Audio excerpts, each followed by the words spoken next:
আসসালামু আলাইকুম। ব্রাদার রাহুল কে এইবার সরাসরি প্রশ্ন করলো এক পুলিশ অফিসার। আসুন আমরা সেই ভিডিওটি দেখি। মনে হচ্ছে আপনি একজন পুলিশ অফিসার, তাই মনে হচ্ছে।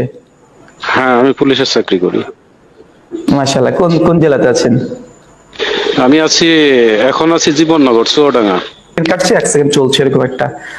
তো কাইন্ডলি আপনি যদি আবার নতুন ভাবে যুক্ত হতেন। ও আচ্ছা আচ্ছা আচ্ছা, ঠিক আছে। এখন কি শোনা যাচ্ছে? এখন রাহুল শোনা ভাই। যাচ্ছে, কথা বলতে থাকেন তো ভাই। ও হ্যাঁ হ্যাঁ ভাই, মানে শুনতে পাচ্ছি, বলেন ভাই। মানে আমরা তো 20 রিকাত পড়ি, তা এখন 20 রিকাতে তো অনেক হাদিস রয়েছে, আপনার ওমর বিন খাত্তাব থেকে, তারপরে আব্বাস রাদিয়াল্লাহু তাআলা আনহু থেকে, তারপরে আছে ইয়াজিদ বিন খুজাইফা। 20 রিকাতের যে হাদিসগুলো রয়েছে, তো এগুলো তো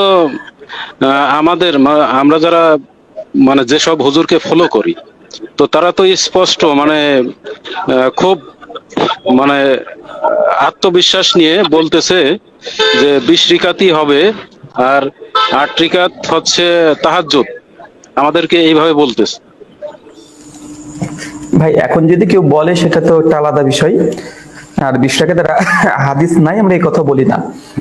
আমরা বলি ইবনে আব্বাসের যে হাদিসটা এসেছে, হাদিসটা যায়িফ। স্বয়ং হানাফি আলেম ওলামারাই যায়িফ বলেছেন, না হলো 20 জন জামাত এই হাদিসটাকে যায়িফ বলেছেন। এমনকি বাংলাদেশের মাওলানা আব্দুল মতিন তার দলিল সহ নামাজের মাসাইলে তিনি হাদিসটাকে যায়িফ বলেছেন, যেটা আমরা কালকে আলোচনা করে দেখিয়েছি। ঠিক আছে ভাই, জানেন। আচ্ছা, ওই যে আরেকটা, ওই ইয়াজিদ বিন খুজাইফা থেকে যেটা আসছে, আপনার সাইব ইবনে ইয়াজিদ থেকে, জি, ইয়াজিদ বিন এটা তো খুসাইফার যে সহিহ। হাকিতে এসেছে, আসলে এই বিষয়টা নিয়ে আজকে তো আমাদের আলোচ্য বিষয় নয়।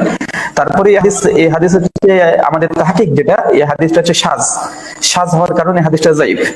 ঠিক আছে। না, এই হাদিসের যে রাবি, আপনার ওই খুজাইফা, উনি তো বুখারীর রাবি, স্পষ্ট হ্যাঁ, বুখারীর একাধিক হাদিসে রয়েছে। হাদিস হাদিস সাজ ওই হাদিসটাকে বলে যে হাদিসটা সেকা রাবি হয়, মানে বিশ্বস্ত রাবি, সেকা হুজ্জাত। কিন্তু উনি এমন একজন রাবির থেকে বুঝতে পারছি, সাজ মানে একজনে বর্ণনা করছে, এটাই তো। না না না, সাজ এটা নয়, এটা গারিব। সাজ হাদিস বলা হয়, ধরুন আপনাকে আমি বলি, বিশ টাকাতে তারাবির উপরে যতগুলো হাদিস এসেছে, একজন সাহাবী থেকে বর্ণনা আসছে 20 টাকাতে এবং 8 টাকাতে, ওমর বিন খাত্তাবের নিসবাতে। তার নাম হচ্ছে সাইদ বিন ইয়াজিদ। কি নাম? সাইদ বিন ইয়াজিদ।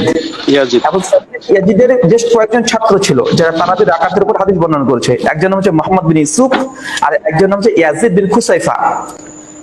এখন মোহাম্মদ বিন ইউসুফ এবং তার ছাত্ররা হাদিস বর্ণনা করেছে যে আল্লাহ ওমর বিন খাত্তাব তিনি 8 টাকা তারবির নির্দেশ দিয়েছেন। আর অপরদিকে ইয়াজিদ বিন খুসাইফার ইয়াজিদ বিন খুসাইফা এবং তার ছাত্ররা বর্ণনা করছে যে না, আসলে 20 টাকা ওমর বিন খাত্তাব এর জামানায় পড়া হতো, বা ওমর বিন খাত্তাব জামানায় পড়েছে, এই ধরনের হাদিস বর্ণনা হচ্ছে। তো মূল কথা দুটো দেখে নেন। এখানে ইয়াজিদ বিন খুসাইফার হাদিসটা এই জন্যই আমরা সাজ বলি। সাজ হওয়ার জন্য শর্ত হচ্ছে এইটা যে দুজনই সেকারাবি, দুজনই সেকারাবি। যখন একজন সেকারাবি যখন আরেকজন সেকারাবির চাইতে মতের মধ্যে উল্টো পাল্টা করে ফেলে, এই হাদিসটাকে সাজ বলে। মানে বিপরীত বর্ণনা করে দুজনই। যেন আপনাকে আমি একটা কথা বলি, ধরুন আপনাকে উদাহরণ তা ভালো। আর ধরেন রেজাল করিম আবরার, ইনি একজন ভালো আলিম। তখন আমি আপনাকে কিউট বয়, বললাম যে কিউট বয়। হ্যাঁ হ্যাঁ, কিউট বয়। তো ধর আপনাকে আমি বললাম যে এনায়েতুল্লাহ আব্বাসের চাইতে রেজাল করিম আবরার উত্তম। ঠিক আছে, দুজনই ভালো, দুজনই সেকা, দুজন বিশ্বস্ত, কিন্তু একজনের চাইতে আরেকজন ভালো। এই ক্ষেত্রে যখন বিষয়টা এরকম হলো, বিষয়টা এরকম মানে আমি একটু বলে দিই, বুঝতে পারবেন। বেটার বেস্ট এরকম। জি জি জি জি। ইনায়েতুল আব্বাসী যখন কোন একটা রিওয়ায়াত বর্ণনা করছে যেটা রেজাল করিম আবরার তার বিরোধিতা করছে, এখন উসুলে হাদিসের মানদণ্ডে ইনায়েতুল আব্বাসী যদিও বিশ্বস্ত সেকারাবি, ঠিক আছে, কোনো সমস্যা নেই, তার হিফজের কোনো ত্রুটি নেই। কিন্তু যেহেতু রেজাউল করিম আবরার এনায়েতুল আব্বাসের চাইতেও বেশি বিশ্বস্ত, বেশি সেকা, বেশি হুজ্জাত, তারপরে কোনো যারা নেই, এই জন্য এখানে এনায়েতুল আব্বাসের হাদিসটাকে সাজ বলা হবে। ঠিক ইয়াজিদ বিন খুসাইফা তিনি 20 টাকাতে বর্ণনাকারী, আর মোহাম্মদ বিন ইউসুফ তিনি 4 টাকা এর হাদিস বর্ণনাকারী। মোহাম্মদ বিন ইউসুফ বুখারীর রাবী, ইয়াজিদ বিন খুসাইফা বুখারীর রাবী। কিন্তু মোহাম্মদ বিন ইউসুফের উপরে মুহাদ্দিসগণের কোন জামাত কেউ কোন সময়তে একটা বিন্দু পরিমাণে যারা করেনি, মানে আপত্তি করেনি। কিন্তু ইয়াজিদ বিন খুসাইফার উপরে 3 জন মুহাদ্দিস যারা করেছে, ইমাম আহমদ, ইমাম দাউদ, ইমাম ইবনে হিব্বান, তারা বলছে মুনকারুল হাদিস।